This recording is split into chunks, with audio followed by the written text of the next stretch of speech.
중국과 일본의 자존심을 건 신경전이 팽팽합니다. 일본이 중국에서 자국 기업이 대거 철수한다고 밝히자 중국은 사실과는 거리가 있다며 조목조목 반박하고 나섰습니다. 시작은 일본입니다. 지난 7월 17일 일본 매체 니케이 아시안 리뷰는 중국 탈출 보조금 대상 87개 프로젝트 공개란 제목의 기사를 보도했는데요.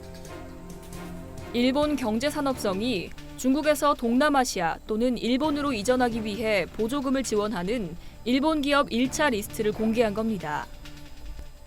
87개 기업 또는 그룹은 중국에 대한 의존도를 줄이고 탄력적인 공급망을 구축하기 위해 생산 라인을 이전하는데 정부로부터 총 700억 엔을 받게 된다고 밝혔습니다.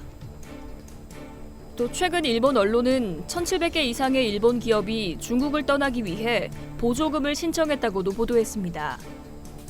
일본 기업의 이런 선택은 미중 갈등의 불똥이 튈 수도 있기 때문입니다. 중국에 있다는 이유만으로 미국의 규제를 받을 가능성이 있어 이를 미리 피하기 위한 조치로 해석됩니다.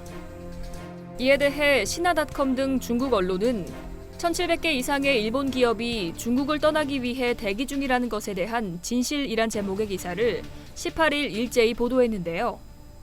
신화닷컴 등은 일본 기업들이 중국을 떠나기 위해 대기 중이라는 니케이 보고서가 발표되자마자 다른 많은 일본과 서양 언론이 이를 인용했다며 이 보고서는 1,670개 기업, 1조 7,600억 엔이라는 두 가지 데이터를 강조한다고 전제했습니다. 그러면서 베이징의 중일상공회의소가 일본 대외무역기구 설문조사 결과를 담은 중국 경제 및 일본 기업 2020 백서에 따르면 중국에 있는 일본 기업의 90% 이상이 현상 유지 또는 사업 확장을 계획하고 있는 것으로 나타났다고 밝혔습니다.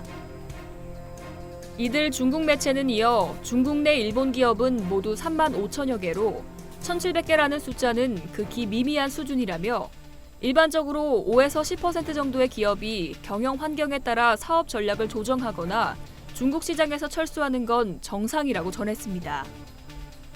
일본은 중국에서 자국 기업 대부분이 우르르 철수하는 것처럼 밝혔지만 실상은 그렇지 않다는 주장입니다. 중국 언론은 2차 보조금을 신청한 일본 기업의 숫자도 불분명하다고 지적했습니다. 또 처음 승인된 87개 회사도 주로 중소기업이며 노동집약적 생산업체라고 전했습니다. 그러면서 일본 기업의 주력인 자동차 제조, 금융 및 상업기업은 보조금 신청 리스트에 포함되지 않았다고 강조했습니다.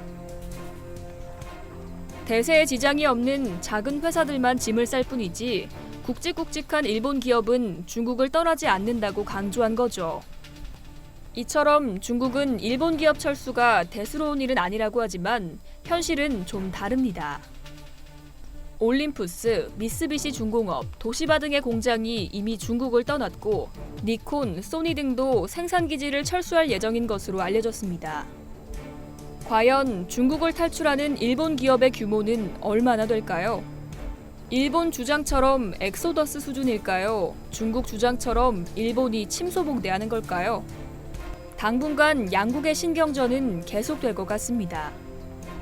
이상 여의도TV였습니다.